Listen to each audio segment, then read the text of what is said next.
Hello guys, welcome to easy fix it academy. आज के इस वीडियो में हम लोग काफ़ी इम्पोर्टेंट चीज़ें डिस्कस करने वाले हैं जिसको हम बोलते हैं power sequencings. Not only about mood readings, not only about voltage readings, but power sequencing क्या चीज़ होती है एक्चुअली, स्टेप बाय स्टेप्स कैसे आपका सर्किट टर्न ऑन होता है, ये आज हम इस वीडियो में डिस्कस करेंगे। हमारे पास स्पेशल टूल्स है जिसके थ्रू हम लोग यहाँ पर आप देख सकते हैं स्क्रीन्स पर हम डिबग कर रहे हैं। ये जो वायर्स मैंने कनेक्ट करके रखी है ये आप देख सकते हैं, यहाँ पर मैंने नंबर्स लिख के रखा है और उस नंबर्स के अकॉर्डिंग्स हमने इन चीज़ों को अलाइन किया है। यहाँ पर देखिए, मैं आपको बताऊंगा, कुछ मेरे पास यहाँ पर चीज़ें हैं जो मैंने रीड करके अलाइन करके रखा हुआ है। सबसे पहले जब आप अपने मैकबुक को कनेक्ट करते हो पावर से, तो यहाँ पर सबसे पहले आपको आता है जो पावर, वो होता है PP-DC_G3H, एंड देन उसके बाद में दूसरा पावर आता है। ये देखिए, यहाँ पर मैं अभी इस चीज़ को जूम करता हूँ। जूम करने के बाद में इसमें टाइम गैप क्या है आपको नज़र आएगी। ये देखिए, ये जो है ये टाइम गैप है इसका। बेसिकली यहाँ पर देखिए, यहाँ पर 2.0 सेकेंड्स एंड यहाँ पर देखिए 4.200 समथिंग सेकेंड्स। इसको जो है, इसमें टाइम डिफरेंस अगर हमें चेक करना है तो यहाँ पर टाइमिंग मेकर पैड्स दिया हुआ है एक, जिसको हम ए सिलेक्ट करेंगे। ए सिलेक्ट करने के बाद में हम क्लिक करेंगे यहाँ पर, फिर बी सिलेक्ट करेंगे। बी सिलेक्ट करने के बाद में हम यहाँ पर लेके जाएंगे इसको, और हम यहाँ पर देख सकते हैं कितना डिफरेंस है। 81.8125 माइक्रो सेकेंड्स का डिफरेंस है इस सिग्नल्स के अंदर। ये जो दोनों बीच में आ रहे हैं ये पावर रेल्स है। बेसिकली ये दोनों पावर रेल्स के बीच में जो डिफरेंस है वो आपको यहाँ पर क्लियरली दिख रहा है। बट ये चीज़ अगर आप मल्टीमीटर से टेस्ट करना चाहोगे तो ये इम्पॉसिबल है एक्चुअली, और ये जो है रिपेयर के लिए काफ़ी इम्पोर्टेंट है। जब आता है आपका कोई भी डिवाइस जैसे जंपिंग कर रहा है, बेसिकली जैसे 80 मिली एम्प पे गया, फिर 0 हो गया, 120 मिली एम्प्स पे गया, देन 0 हो गया, तो इस केस में क्या होता है, आपको जो चेक करना होता है बेसिकली, इस केस में आपको ये जो पावर सीक्वेंसिंग का टूल है इसकी हेल्प से ही आप फिक्स कर पाओगे। अदरवाइज आपको ये नहीं समझ में आएगी कि कौन से सिग्नल्स हमारे बन रहे हैं या नहीं बन रहे हैं। बेसिकली जब आपके पास पावर सीक्वेंसिंग के सिग्नल्स होंगे, पूरे पावर सीक्वेंसिंग की नॉलेज होगी, पूरे पावर सीक्वेंसिंग के डाटा होंगे, तो आप उस पावर सीक्वेंसिंग को ब्रोक करके इजीली आप डायग्नोस कर पाओगे और आपको पता चल जाएगा कि ये सिग्नल्स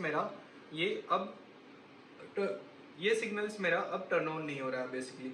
इसमें देखिए, जैसा मैंने आपको दो सिग्नल से इंट्रोड्यूस करवाया, PP-DC_G3H एंड PP342_G3H, एंड उसके बाद में देखिए AC-OK, यहाँ पर एक सिग्नल आता है, उसके बाद में AC-OK, एंड देन उसके बाद में आता है PP-Bus_G3H। But AC-OK and PP बस में यहाँ पर थोड़ा सा डिफरेंस है। बेसिकली अगर हम ये जो आईसी है, चार्जिंग आईसी, इसका अगर हम डाटा शीट उठा करके चेक करते हैं तो सबसे पहले इसमें जो सिग्नल होता है वो जनरेट होता है PP बस, and then after that AC-OK generate होता है। लेकिन PP बस का जो रेल है, बेसिकली PP बस के रेल पे मॉसफेट्स एंड इंडक्टर्स लगे हुए हैं, जिसकी वजह से इसमें जो डिले क्रिएट हुआ है, बेसिकली यहाँ पर आप देख सकते हैं थोड़ा सा डिले है इसमें आया हुआ है आपका AC-OK, उसके बाद में आपका PP बस आया हुआ है। उसके बाद में हम देखते हैं SMC_PM_G2_EN करके एक सिग्नल है जो एक्चुअली आता है आपके SMC से। ये आया हुआ है, आप यहाँ पर देख सकते हैं, यहाँ पर हाई, लो, हाई, देन कंटिन्यू। उसके बाद में आपका जनरेट होता है S5 पावर गुड। ये जो है इसका पावर जनरेट होता है PP3V3_S5। एंड देन उसके बाद में S5 पावर गुड जनरेट होता है बेसिकली। तो यहाँ पर देखिए, पावर गुड भी पहले high, low and then high states में जाता है, एंड देन उसके बाद में आपका SMC के थ्रू एक सिग्नल जनरेट होता है जिसको हम बोलते हैं PM_DSW_PWRGD। ये जो सिग्नल है, ये सिग्नल आपके प्रोसेसर को जाता है, एंड देन उसके बाद में यहाँ पर एक और सिग्नल है PM_SLP_SUS, वो जनरेट होता है, एंड देन उसके बाद में आपका जनरेट होता है P3V3SUS_EN।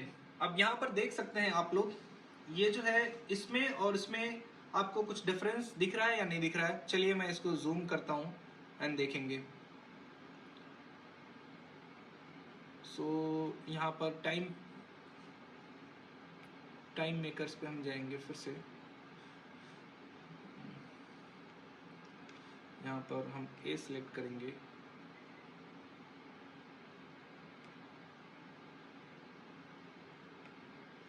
And A2।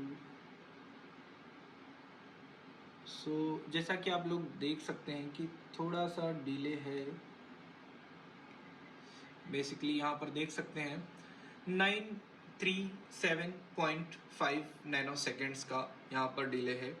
सो ये जो है आपका SLP SUS एंड P3V3_EN, इसके बीच में जो डिले है, एक्चुअली टाइम डिले, वो है आपका 937.5 नैनो सेकेंड्स का। एंड देन उसके बाद में आपका आता है P3V3_SUS। सो ये जो है P3V3_SUS जो है आपका जो आता है बेसिकली इसमें, और P3V3_SUS_EN में, इसके अंदर बिल्कुल ही गैप नहीं है। देखिए मैं आपको टाइम मेकर से यहाँ पर आपको इंट्रोड्यूस करवाता हूँ और यहाँ पर चेक करवाता हूँ। ओके, देखिए आपको यहाँ पर 0 PS, बिल्कुल यहाँ पर कोई गैप नहीं है। ये दोनों सिग्नल्स जो हैं एट अ टाइम आ रहे हैं। एंड देन उसके बाद में आता है आपका RSM RST, जो सबसे आपका लास्ट का सिग्नल है स्टैंड बाई का। एक्चुअली सबसे, अगर आपका डिवाइस अगर टर्न ऑन नहीं हो रहा है बेसिकली, तो इसमें सबसे पहले हम लोग क्या कहते हैं हमारे स्टूडेंट्स को कि अगर आपका PP3V3_S5 अगर बन रहा है तो आप सबसे पहले RSM RST चेक करिए। अगर RSM RST ओके है तो इसका मतलब है कि आपके जो इसके पीछे के जो पावर सीक्वेंसिंग थे वो सब पूरे ओके हैं।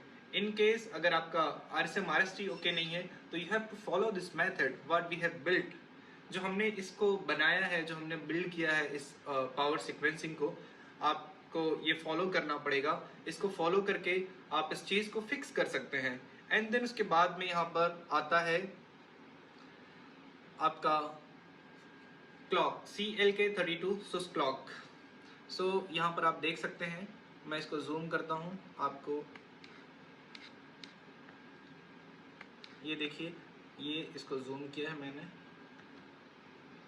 ये देखिए ये आपका क्लॉक है। यहाँ पर आप क्लॉक देख सकते हैं, यहाँ पर मैंने यहाँ पर एरो लेकर आया और आप देख सकते हैं यहाँ पर ऊपर with periods due to cycles frequency, यहाँ पर इसकी जो फ्रीक्वेंसी है 32 किलोहर्ट्ज की है। यहाँ पर आप देख सकते हैं, इजिली आप कैप्चर कर सकते हैं।